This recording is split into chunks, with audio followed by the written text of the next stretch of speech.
दोस्तों ही सॼो सामान मूं वरितो आहे होलसेल मार्केट मां। ही जेको तव्हां सामान ॾिसो था ही असां होलसेल मां मार्केट मां खणी आया आहियूं।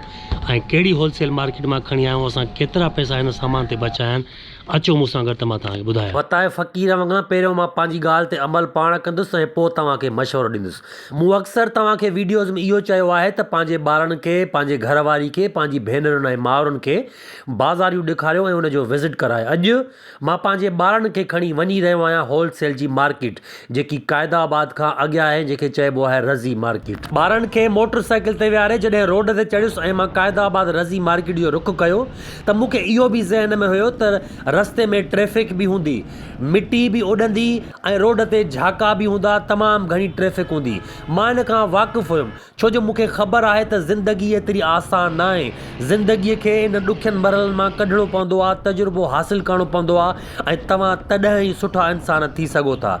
ख़ैर सां दोस्तो, असां क़ाइदाबाद खां अॻियां दाऊद चौरंगी क्रॉस करे सिधो रज़ी मार्केट पहुतासीं। मोटरसाइकिल मां पंहिंजी साइड ते बीहारी ऐं ही प्लास्टिक जी वॾी मार्केट आहे। हिते जॾहिं असां पहुतासीं त घर जो सामान वठणु शुरू कयोसीं। अज़ल खां वठी औरत खे नबल ऐं कमज़ोर सम्झो वियो आहे। केतिरनि ई समाजनि में खेसि घटि अकुल ऐं विसोड़ियल करार ॾिनो वियो आहे। किन क़बीलनि में त औरत सां घरू वहिंवार बाबति सलाह मशवरे खे बि ऐब सम्झो वेंदो आहे। समाज मुतवाज़िन तॾहिं थींदो जॾहिं मर्द सां गॾु औरत खे बि साॻी इज़त मान मर्तबो ॾिनो वेंदो। खेनि तालीम रोज़गार जूं सहूलियतूं मुयसरु हूंदियूं। जिन क़ौमनि औरतुनि खे घटि ज़ात ऐं घरेलू कमनि ताईं महदूद रखियो, उन्हनि कॾहिं बि तरक़ी न कई ऐं उहे कॾहिं बि अॻिते वधी न सघिया। हैरत ऐं ॾुख जी ॻाल्हि इहा बि आहे त औरत खे मुआशिरो अॼु बि मर्द बराबरि इंसान मञण लाइ तयारु ई न आहे। ख़ासि तौर ते बहिराणनि में औरत खे अकुल खुड़ीअ में हुजण वारा मेणा अॼु बि ॿुधणा पवनि था।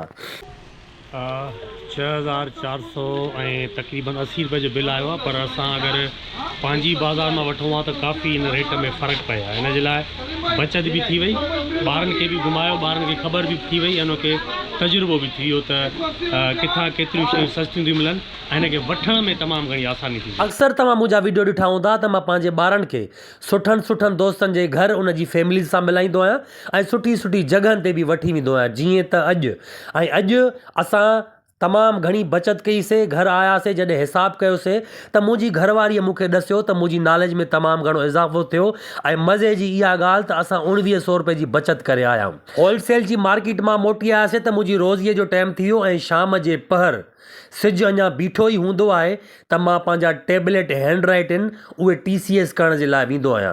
ऐं इहो अक्सर मां तव्हांखे हीउ सिज जो वीडियो ज़रूरु ॾेखारींदो आहियां ऐं सम्झाइण जी कोशिशि कंदो आहियां त पूरो ॾींहुं इंसान जे लाइ काफ़ी आहे। न पूरे ॾींहं में तमामु घणा कम तव्हां करे सघो था।